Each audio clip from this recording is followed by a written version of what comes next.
ಇನ್ನು ಮಿಥುನ ರಾಶಿ. ಮಿಥುನ ರಾಶಿಯವರಿಗೆ ಈ ಶನಿ ಕರ್ಮಸ್ಥಾನಕ್ಕೆ ಬರ್ತಾ ಇದ್ದಾನೆ, ಅಂದರೆ 10ನೇ ಸ್ಥಾನಕ್ಕೆ ಬರ್ತಾ ಇದ್ದಾನೆ.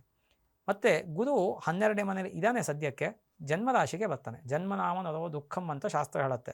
ಅಂದರೆ ಗುರು ಜನ್ಮರಾಶಿಗೆ ಬಂತು ಅಂದರೆ ಚಿಂತೆ ಅಥವಾ ದುಃಖ ಉಂಟಾಗತ್ತೆ ಅಂತ ಹೇಳುತ್ತೆ ಶಾಸ್ತ್ರದಲ್ಲಿ. ಹಾಗಾಗಿ ವಿದ್ಯಾರ್ಥಿಗಳು ವಿಶೇಷವಾಗಿ ಕಷ್ಟಪಟ್ಟು ಓದ್ತಕ್ಕಂಥದ್ದು, ಆಲಸ್ಯ ಅನ್ನೋದು ಅವರಲ್ಲಿ ಆವರಿಸಿಬಿಡುತ್ತೆ. ಅದಕ್ಕೋಸ್ಕರ ವಿದ್ಯಾರ್ಥಿಗಳು ಬಹಳ ಕಷ್ಟಪಟ್ಟು ಓದಬೇಕು. ಶನಿ ಕರ್ಮಸ್ಥಾನದಲ್ಲಿರ್ತಾನೆ, ಅದನ್ನು ಉದ್ಯೋಗದಲ್ಲಿರ್ತಕ್ಕಂಥದ್ದಕ್ಕೆ ಉದ್ಯೋಗ ಬದಲಾವಣೆಗಳಾಗ್ತಕ್ಕಂಥ ಪಾಸಿಬಿಲಿಟೀಸ್ ಇರುತ್ತೆ. ಮತ್ತು ರಾಹು 9ನೇ ಮನೆಗೆ ಬರ್ತಾನೆ, ಕೇತು 3ನೇ ಮನೆಗೆ ಬರ್ತಾನೆ. ಕೇತು 3ನೇ ಮನೆಗೆ ಬರೋದ್ರಿಂದ ಒಂದು ಸ್ವಲ್ಪ ಅನುಕೂಲಗಳು ಉಂಟಾಗ್ತಕ್ಕಂಥದ್ದು ಇರುತ್ತೆ. ರಾಹು 9 ಬಂದಾಗ ಮಿಥುನ ರಾಶಿಯವರ ತಂದೆ ಯಾರಿರ್ತಾರೆ ಅವರಿಗೆ ಅನಾರೋಗ್ಯ ಉಂಟಾಗ್ತಕ್ಕಂಥ, ಯಾಕೆಂದರೆ ನಮ್ಮಲ್ಲಿ ಪಿತೃಸ್ಥಾನ ಅನ್ನತಕ್ಕಂಥದ್ದು 9ಮ ಸ್ಥಾನದಿಂದ ತೊಗೊಳ್ತೀವಿ, ಆದ್ದರಿಂದ ತಂದೆಗೆ ಅನಾರೋಗ್ಯ ಉಂಟಾಗ್ತಕ್ಕಂಥದ್ದು. ಮತ್ತು ಮಿಥುನ ರಾಶಿಯವರು ಮಾಡ್ಕೋಬೇಕಾದಂತಹ ಶಾಂತಿಯನ್ನು ನೋಡಬೇಕು ಅಂದರೆ ನಾವು ಮುಖ್ಯವಾಗಿ ಗುರು ಶಾಂತಿ, ಶನಿ ಶಾಂತಿ ಮತ್ತು ರಾಹು ಶಾಂತಿಯನ್ನು ಮಾಡ್ಕೊಳ್ತಕ್ಕಂಥದ್ದು.